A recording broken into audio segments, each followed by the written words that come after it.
Assalamualaikum warahmatullahi wabarakatuh. Alhamdulillahirabbil alamin. Allahumma sholli ala Sayyidina Muhammad wa ala ali Sayyidina Muhammad. Sahabat kalam, kajian dalam makna kembali bersama saya Umi Ela Aziz. Insyaallah hari ini kita akan membahas tentang kewajiban membaca Al-Quran. Sahabat, setiap hari kita banyak diingetin ya tentang banyak kewajiban ya. Ada kewajiban bekerja, kewajiban mengurus rumah tangga, kewajiban membayar tagihan ya, dan berbagai macam urusan lainnya. Tapi pernahkah kita bertanya kepada diri sendiri, apa kewajiban yang langsung Allah sebutkan dan kaitkan dengan keselamatan perjalanan hidup kita? Ya, di tengah kesibukan yang tidak pernah selesai, seringkali Al-Quran justru menjadi hal yang paling mudah ditinggalkan. Kita merasa tidak punya waktu untuk membaca beberapa ayat, padahal berjam-jam bisa dihabiskan untuk hal-hal yang tidak memberi bekal bagi akhirat ya. Coba kita perhatikan surat Al-Qasas ayat 85. Innalladzi farada 'alaikal qur'ana laraduka ila ma'ad Qurrabi a'lamu man ja'a bil huda wa man huwa fi dhalalim mubin. Sesungguhnya Allah yang mewajibkan engkau Muhammad untuk melaksanakan hukum-hukum Al-Quran, benar-benar akan mengembalikanmu ke tempat kembali. Katakanlah Muhammad, Tuhanku mengetahui orang yang membawa petunjuk dan orang yang berada dalam kesesatan yang nyata. Perhatikan kata-katanya. Ketika Allah bicara tentang sholat, Allah menggunakan kata aqimus sholah. Ketika bicara tentang puasa, Allah menggunakan kata kutiba alaikumusiyam. Tapi ketika bicara tentang Al-Quran, ya, ini Allah langsung menggunakan kata-kata farodo atau fardu. Ya, yang mana kata farodo di dalam ayat ini tuh mengandung makna sesuatu yang diwajibkan, ditetapkan dan tidak boleh ditinggalkan ya. Bukan sesuatu yang dibaca sekali-sekali saja gitu. Bahkan bisa diartikan fardu ini adalah rukun ya kan.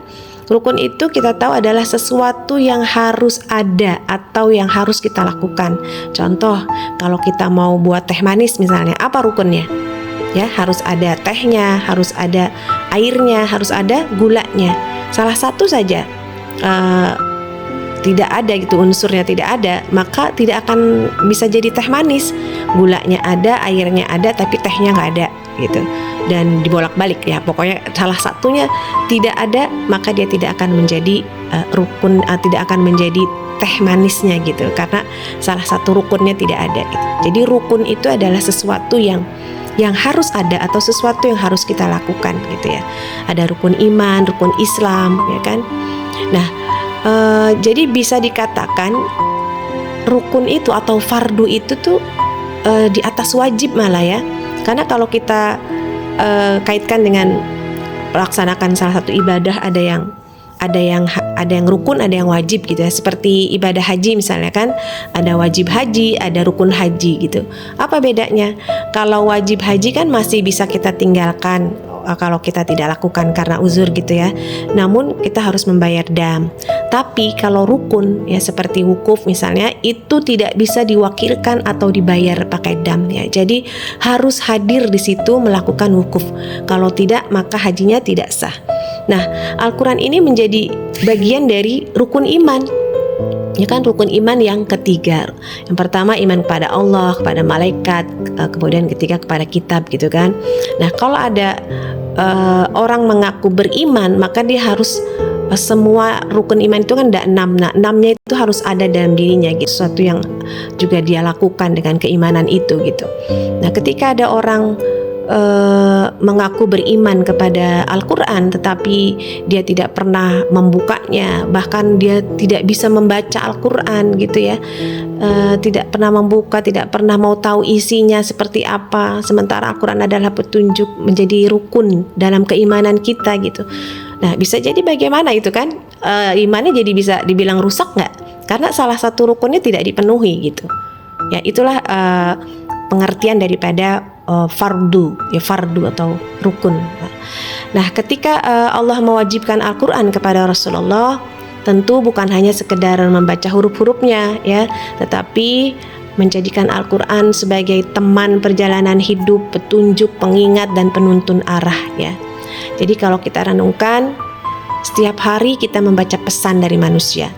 Kita membuka ponsel puluhan bahkan ratusan kali. Kita membaca berita, komentar, dan berbagai informasi. Namun coba direnungi ini ya, berapa menit kita luangkan untuk membaca pesan dari Allah ya. Jadi ayat ini tuh kayak mengingatkan bahwa hubungan kita dengan Al-Quran itu bukan pilihan tambahan gitu ya, tapi harus dijadikan sebagai kebutuhan yang Allah tetapkan bagi keselamatan hidup kita ya. Mengapa? Karena hati manusia itu mudah berubah. Hari ini semangat, besok lemah. Hari ini yakin, besok ragu. Hari ini dekat dengan Allah, besok bisa jauh.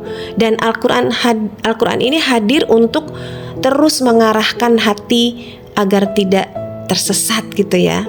Perhatikan ada bagian ayat yang mengatakan kan, benar-benar akan mengembalikanmu kepada tempat kembali.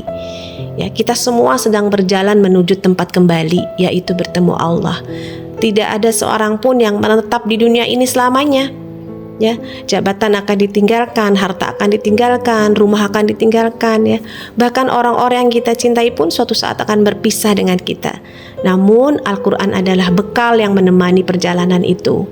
Maka membaca Al-Quran setiap hari sebenarnya bukan sekedar memenuhi target bacaan ya, tetapi kita sedang memastikan bahwa hati kita tetap terhubung dengan petunjuk Allah sampai hari kita kembali kepadanya.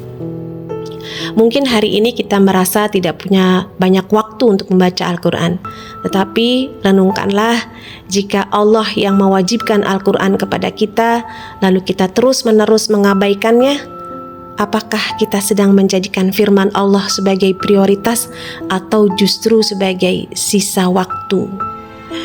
Nah, Al-Quran surat Al-Qasas ayat 85 ini mengingatkan bahwa zat yang mewajibkan Al-Quran itu adalah zat yang kelak akan mengembalikan kita kepadanya. Maka sebelum kita kembali kepada Allah, jangan sampai Al-Quran menjadi sesuatu yang asing dalam hidup kita. Karena ketika perjalanan dunia berakhir, yang paling kita butuhkan bukanlah banyaknya urusan yang telah kita selesaikan, tetapi seberapa dekat kita dengan petunjuk Allah yang Allah turunkan untuk membimbing kita pulang kepada Allah. Demikian kajian kita hari ini, semoga bermanfaat dunia akhirat. Wassalamualaikum warahmatullahi wabarakatuh.